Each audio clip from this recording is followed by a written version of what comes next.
நீதிபதிகள் ஆட்சி செய்த காலத்துல இஸ்ரவேல்ல மிகுந்த பஞ்சம் உண்டாயிற்று.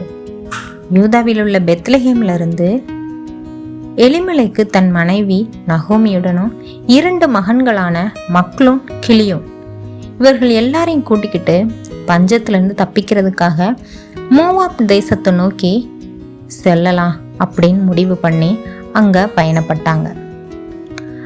அங்க போய் கொஞ்ச நாள்லயே நகோமியின் கணவர் எலிமெலேக்கு இறந்து போனாரு. நகோமிக்கு மிகுந்த துக்கம் இருந்தது.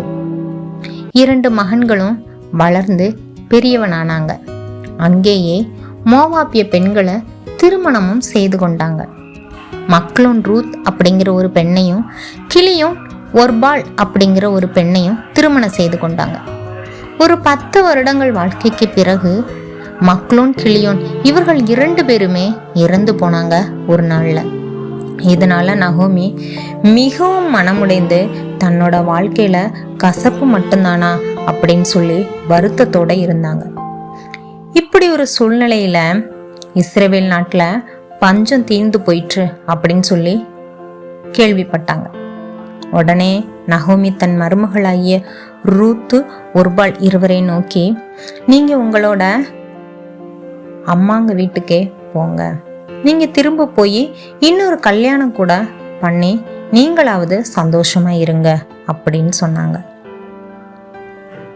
எனக்கு வயதாயிருச்சு, என்னால குழந்தையும் பெத்துக்க முடியாது, எனக்கு கணவனும் இல்லை, அதனால நீங்க உங்களோட பிறந்த வீட்டுக்கே போங்க அப்படின்னு சொன்னாங்க. இதையெல்லாம் கேட்டுட்டு இருந்த ஒர்பால் என்ன பண்ணா, தன்னோட மாமியை அணைத்து முத்தஞ்செய்து அழுகையோட தன்னோட தாய் வீட்டுக்கு திரும்ப போக எண்ணி போயிட்டா. ஆனால் ரூத்தோ அவ்வாறு செய்யவில்லை.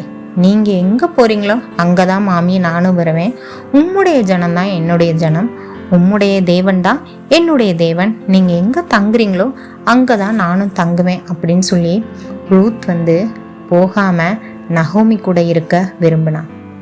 நகோமியும் சரி ரூத்தோட குணத்தை பார்த்து, சரி அப்ப என் கூடயே நீ இரு அப்படின்னு சொல்லி இவங்க 2 பேரும் சேர்ந்து என்ன பண்ணாங்க, பெத்லஹேமுக்கு பயணத்தை தொடர்ந்தாங்க. பெத்லஹேமையும் அடைஞ்சிட்டாங்க. அங்க இருக்கவங்க எல்லாரும் பேசுறாங்க, இவள் நகோமி தானே, போய் திரும்ப வந்துட்டாளா அப்படின்னு சொல்லிட்டு.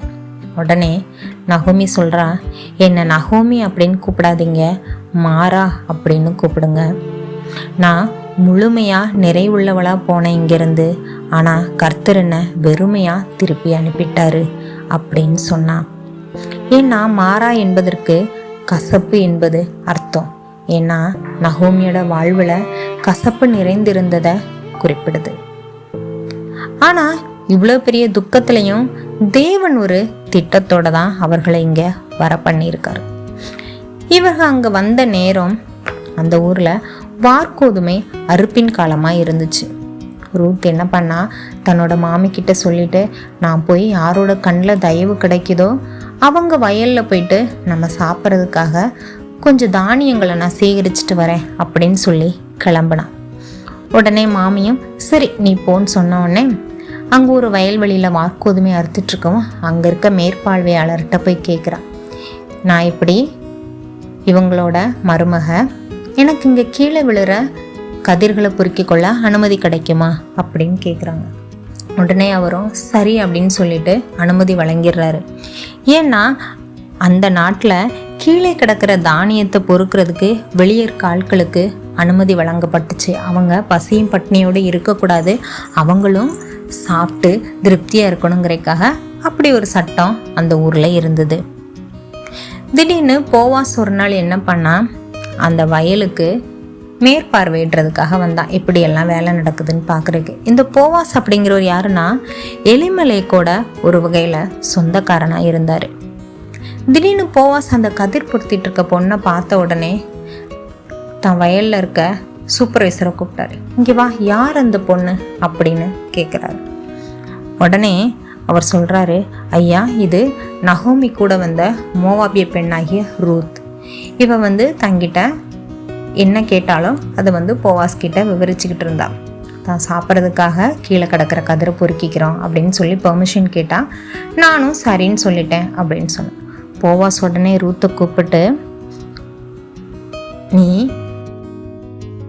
வார்கோதுமையோட அறுப்பு முடிகிற வரைக்கும் இந்த வயல்லையே நீ கதிர்களை பொறுக்கிக்கோ, இந்தா இங்கே இருக்க இடத்துலேருந்து தண்ணீரை நீ குடிச்சுக்கோ அப்படின்னு சொல்லி பெர்மிஷன் கொடுக்குறாரு. ஏன்னா போவாஸ்க்கு தெரியுது ரூத் எலிமெலேக்கோட மருமகள், நகோமியோட மருமகள் அப்படின்னு சொல்லிட்டு. அதனால் ரூத் என்ன பண்ணா, அவர் சொன்ன மாதிரியே அந்த அறுவடை காலம் முழுவதும் தனக்கு தேவையான வார்கோதுமையை அவரோட வயல்வெளியில் இருந்து என்ன பண்ணா, பொறுக்கிக்கிட்டா. இது எல்லாத்தையும் என்ன பண்ணுறா, போய் தன்னோட மாமி நகோமி கிட்ட சொல்கிறா, இப்படிலாம் நடந்துச்சு, இப்படி போவாஸ்ன்னு ஒருத்தர் வந்தார் அப்படின்னு சொல்லிட்டு. உடனே நகோமிக்கு ரூத்தை போவாஸ் கிட்ட அனுப்பணும் அப்படின்னு சொல்லி முடிவு பண்ணி என்ன பண்ணா, நீ போய் நல்லா குளிச்சு நறுமண தைலெல்லாம் பூசிக்கிட்டு நல்லா அலங்காரம் பண்ணிக்கிட்டு நல்ல அழகான ஒரு ஆடையை அணிஞ்சிக்கிட்டு களத்துக்கு போய் போவாஸ் சாப்பிட்டு முடித்த உடனே அவன் கண்ணில் படாமல் இருந்து நான் சொல்கிறபடி நீ செய் அப்படின்னு சொல்கிறான். நகோமி சொன்ன மாதிரியே ரூத்து நல்லா குளித்து மேக்கப் பண்ணிட்டு போவாஸோட களத்து மேட்டுக்கு போய் அவர் சாப்பிட்டு படுக்கிற வரைக்கும் அவர் கண்ணில் படாமல் இருந்து அவர் படுத்து தூங்க ஆரம்பித்தோடனே அவரோட காலுக்கு அடியில் போய் ரூத் படுத்துக்கிறான். திடீர்னு அவருக்கு என்ன இது ஏதோ வித்தியாசமாக தெரியுதுன்னு சொல்லி எழுந்திருக்கவும் ரூத் தன்னோட காலுக்கடியில் படுத்திருக்கிறத பார்த்து, என்ன இங்கே என்ன பண்ணுற அப்படின்னு கேட்குறா. உடனே ரூத் நகோமி சொல்லி கொடுத்ததை சொல்கிறா, உன்னோட போர்வையை என் மீது விரியும் அப்படின்னு சொல்கிறார். உடனே போவாஸுக்கு இது எதற்கு அப்படின்னு சொல்லி விளங்கிற்று.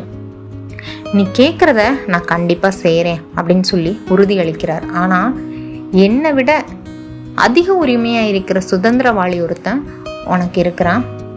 ஸோ காலையில் இதை பற்றி நம்ம பேசலாம் அப்படின்னு சொல்லி அவளை படுக்கிறதுக்கு ஒரு இடத்த கொடுத்து உறுதியும் கொடுத்துட்டாரு. போவாஸ் மறுநாள் என்ன பண்ணாரு, நகரத்தோட வாசலுக்கு போய் தன்னோட சொந்தக்காரங்கள் சிலரையும் அந்த ஊரில் இருக்க பெரியவங்களையும் கூப்பிட்டு என்ன பண்ணாரு, ஒரு சின்ன மீட்டிங் போட்டார். என்னென்ன நடந்தது, போவாஸ் யாரு, நகோமி யாரு, ரூத் அப்படிங்கிறவங்க யாருன்னு சொல்லிட்டு எல்லாத்தையும் விளக்குனாரு. அந்த முதன்மையாக இருக்கிற மீட்பருக்கு அழைப்பு விடுத்து அவரையும் அங்கே இருக்க சொன்னார். இதையெல்லாம் கேட்ட உடனே அந்த நெருங்கிய சொந்தக்காரனான அவர்கிட்ட கேட்குறாரு, நீ ரூத்தை திருமணம் செய்துக்கோ, இந்த நிலத்தையும் நீ மீட்டுக்கொள்ளலாம் அப்படின்னு சொல்கிறாரு. ஆனால் அந்த சுதந்திரவாளிக்கு நிலத்தை தான் கைவசப்படுத்துகிற காசை ஆனால் ரூத்தை கல்யாணம் பண்ணிக்கிறதுக்கு விருப்பம் இல்லை. உடனே அவர் என்ன சொல்லிட்டாரு, என்னால் முடியாது அப்படின்னு சொல்லிட்டாரு. உடனே போவாஸ் அங்கே இருக்க பெரியவங்க எல்லாரோட பிளஸ்ஸிங்ஸோட என்ன பண்ணார், ரூத்தை திருமணம் செஞ்சுக்கிட்டாரு. எல்லாருமே முழு மனதோட ஆசீர்வதிச்சாங்க. பின் நாட்களில் இவங்க ஒரு குழந்தையை பெற்றெடுத்தாங்க. அதற்கு ஓபேத் அப்படின்னு பேர் வச்சாங்க. நகோமி இந்த ஓபேத்தை தன்னோட குழந்தை போல ரொம்ப அன்பாக வளர்த்து வந்தாங்க. இந்த ஓபேத் தான் தாவீது ராஜாவோட தாத்தா. இப்படி தான் வம்சங்கள் வளர்ந்து கொண்டே வந்தன.